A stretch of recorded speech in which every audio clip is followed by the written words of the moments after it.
आपका अपना चैनल प्रतिभा एजुकेशन में आप सबों का स्वागत है। जैसा कि आप सब जानते हैं कि एग्जाम हो चुका है, जिसका सभी प्रश्नों का जो सामाजिक विज्ञान है उसका आंसर लेकर आपके बीच में आए हुए हैं। देख लीजिए आप, इसमें जो 40 में 40 सही किए होंगे उन बच्चों के लिए, चाहे जो 40 में 40 क्वेश्चन अटैम्प्ट किए हों उन बच्चों के लिए। जैसे इसमें दिया हुआ है ग्रुप प्रश्न पुस्तिका बी और प्रश्न पुस्तिका ए के लिए, जिसमें पहला प्रश्न इसमें हम लोग देखते हैं बिना विलंब किए हुए कि 19वीं सदी के दौरान कौन सी ताकत बनकर उभरा जिसमें यूरोप की राजनीतिक मानसिक जगत में भारी परिवर्तन ला दिया। इसमें आप देख सकते हैं कि राष्ट्रवाद होना चाहिए इसका आंसर। पहला कौन होना चाहिए? तीसरा। दूसरा है फ्रांस में प्रथम विद्रोह कब हुआ था? फ्रांस में प्रथम विद्रोह हुआ था जुलाई 1830 ईस्वी में। 1804 की नागरिक संहिता, जिसे आमतौर पर नेपोलियन की संहिता के नाम से जाना जाता है, उसमें फ्रांस के सुधार के लिए कदम उठाया। उसमें इनमें से सभी होगा।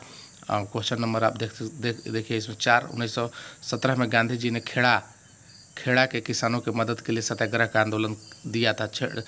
गुजरात छेड़ा गया था।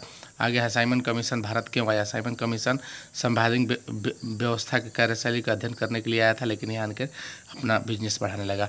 1840 ईस्वी के दशक में मध्य में आयरलैंड में किस बीमारी के कारण नींद में कौन सा फसल खराब हो गया था, जिससे लाखों भुखमरी के कारण मतलब आलू की फसल खराब हो गई थी? इसमें ऑप्शन नंबर 2 सही होगा। इसमें प्रथम विश्व युद्ध खत्म होने के दो दशक बाद दूसरा विश्व युद्ध शुरू हो गया, जिसमें एक गुट में धुरी शक्तियाँ मुख्य रूप से नाज़ी जर्मनी, फ्रांस, इटली को दूसरा राष्ट्रों के नाम से जाना जाता है, जिसे कौन सा देश थे? उसमें हो जाएगा आपका, देख लीजिए इसमें ऑप्शन नंबर 3 होगा ब्रिटेन, सोवियत संघ, फ्रांस और अमेरिका।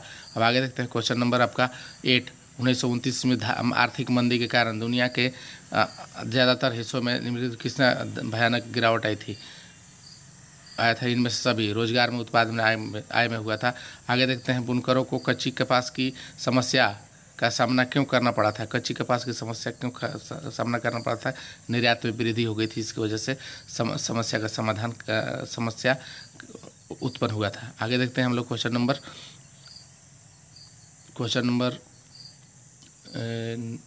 10। 19वीं शताब्दी के दौरान ब्रिटेन में सर्वाधिक गतिशील उद्योग में कौन से? इसमें कपास और धातु के उद्योग थे। आगे है 10 नंबर, मुद्रा तकनीकी सबसे पहले कहाँ विकसित की गई थी? चीन में। ये सबको पता होना चाहिए कहाँ विकसित की गई थी, चीन में। आगे देखते हैं निम्नलिखित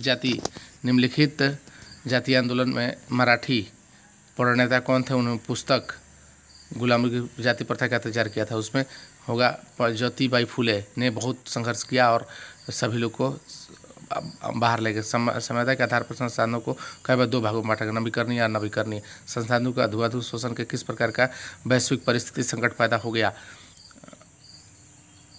भूमंडलीय ताप, ओजोन परत, इनमें से सभी होगा। क्वेश्चन नंबर 15 देखते हैं। वनों और वन्य जीवन का संरक्षण करना आवश्यक है क्योंकि इनमें क्या होगा?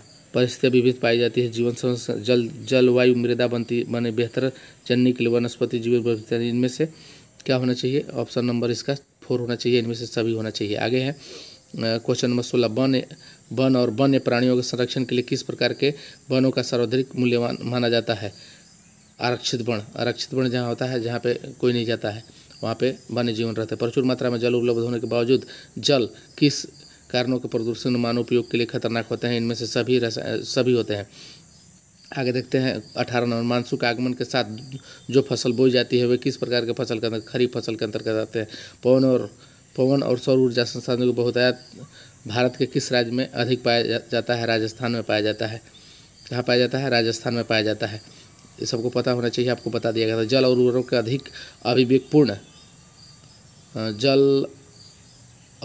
अधिक अविवेकपूर्ण प्रयोग से किस प्रकार की समस्या पैदा हो गई है? किस प्रकार की समस्या पैदा हो गई है? इसमें देख लीजिए आप, इसमें जो पैदा हुई है समस्या, इसमें सभी प्रकार के हो गए थे। जल क्रांति, सूक्ष्म औद्योगिक विकास के रीढ़ के रूप में किस खनिज को महत्वपूर्ण माना जाता है? और लौह अयस्क को माना जाता है। किसको माना जाता है? लौह अयस्क। निम्नलिखित में किस प्रकार के खनिजों का प्रयोग आणविक ऊर्जा के उत्पादन में किया जाता है? आणविक ऊर्जा के उत्पादन में किया जाता है, इसमें यूरेनियम और थोरियम को किया जाता है। यूरेनियम और थोरियम। वायु प्रदूषण निम्न में से किस पर अपना दुष्प्रभाव डालता है? इनमें से क्या होगा? सभी मानव स्वास्थ्य पर, सब पर है। बेल्जियम ने अल्पसंख्यक के रूप में भाषा के बोलने वाले लोग को तुलनात्मक रूप से ज़्यादा समृद्ध और ताकतवर बना रहे थे। क्या होगा इसका? 24 का ऑप्शन नंबर आपका हो जाएगा डी होगा, बी होगा। अब 25 नंबर 1956 में श्रीलंका का कानून बनाया, जो उसके किन किन बातों को जोड़ा गया है।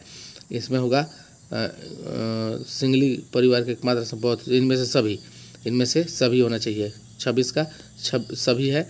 27 नंबर देखते हैं हम लोग, क्वेश्चन नंबर 27। क्वेश्चन नंबर 27 में दिया हुआ है पोखरण, जहां भारत को 1948 में अपने परमाणु परीक्षण किया था, किस राज्य में कहाँ हुआ था? राजस्थान में हुआ था। सामाजिक विभाजन अधिकांश का जन्म के दर पर होता है। सांप्रदायिक राजनीतिक सोच पर आधारित धर्म समुदाय का निर्माण करता समय अनुकूल सोचना क्या कहलाता है? देख लीजिए, इसमें थोड़ा सा धार्मिक सांप्रदायिक जातिवाद यानी होता है सांप्रदायिकता कहलाता है। क्या कहलाता है? सांप्रदायिकता। आगे देखते हैं हम लोग, क्वेश्चन नंबर 30 निम्नलिखित में किस राज्य में शिशु मृत्यु दर सबसे कम है? केरल में। आप समझ लीजिए, केरल में ICU 99% साक्षरता है, तो वहाँ तो होना चाहिए। निम्नलिखित में कौन औसत आय कहा जाता है? प्रति व्यक्ति आय को औसत आय कहा जाता है। सार्वजनिक और निजी क्षेत्र किस आधार पर है विभाजित है? रोजगार के शर्तों के आधार पर, उद्यमों स्वामित्व के आधार पर, उद्यमों के सार्वजनिक आधार पर है। किस पर है? कौन सा क्षेत्र भारत में सबसे अधिक रोजगार उत्पन्न करता है? तृतीय क्षेत्र। कौन होगा? तृतीय क्षेत्र है, जो सर्वाधिक उत्पादन करता है। आगे देखते हैं हम लोग, निम्नलिखित में कौन महत्वपूर्ण मध्यवर्ती भूमिका प्रदान करके आवश्यकताओं को दोहरे संयोग की जरूरत करती है? मुद्रा। कौन होगा? मुद्रा। ऑप्शन नंबर ए सही होगा। सामान्यतः बहुराष्ट्रीय कंपनियों उसी स्थान पर उत्पादन इकाई स्थापित करती है जहां क्या होगा? बाजार नज़दीक हो, कम लागत के श्रमिक मिले, यानी सभी होना चाहिए, वहाँ पे लगाने की कोशिश करती है। विभिन्न क्षेत्रों देशों के बाजारों के जोड़ने पर एकीकरण में निम्नलिखित से कौन से सहायक होते हैं? कौन सहायक होते हैं? विभिन्न देशों को जोड़ने में विदेशी व्यापार, देश को जोड़ने के लिए विदेशी व्यापार की आवश्यकता होती है। आगे है 37 नंबर क्वेश्चन देखते हैं हम लोग। 37 नंबर देखते हैं क्वेश्चन। 1960 के दशक में व्यवस्थित रूप से उपभोग कौन है? अधिक खाद्य, इनमें से सभी होना चाहिए। कौन होना चाहिए? इनमें से सभी। आगे देखते हैं हम लोग, संविधान के संशोधन करके लोकतांत्रिक शासन व्यवस्था के तीसरे स्तर से किस प्रकार बनाया गया था? शक्तिशाली, प्रभावशाली, स्वतंत्र, अप्रभावी। यानी इसका ऑप्शन हो जाएगा, कौन सही होगा? 38 का ऑप्शन नंबर 1, शक्तिशाली और प्रभावी। अन्य जाति समूहों के भेदभाव और उन्हें अपने से अलग मानने की धारणा निम्नलिखित में किस व्यवस्था पर आधारित है? निम्नलिखित से किस व्यवस्था पर आधारित है? तो हम लोग इसमें देखेंगे वर्ण व्यवस्था पर आधारित है। आगे है क्वेश्चन नंबर 40, लोकतांत्रिक व्यवस्था में हित समूह या दबाव समूह का मुख्य उपयोगिता निम्नलिखित में क्या है? हित समूह और कौन है इसमें से? तो इनमें से होगा आपका सरकार को सजाए, आंदोलन को सफल बनाए, राजनीतिक प्रभाव डालना, इनमें से सभी। यानी कौन होना चाहिए इसमें से? इनमें से सभी होना चाहिए। आप सभी लोग जल्द फटाफट अपने दोस्तों को तक शेयर करें ताकि सभी को इसका आंसर पता चल जाए। बहुत बहुत धन्यवाद। आपने अगर आप मेरे चैनल पर नए हैं तो चैनल को लाइक और सब्सक्राइब जरूर करें। अगर 40 में सही हो तो आप कमेंट जरूर करें। धन्यवाद। आप सबको चैनल विजिट करने के लिए आप सबको धन्यवाद।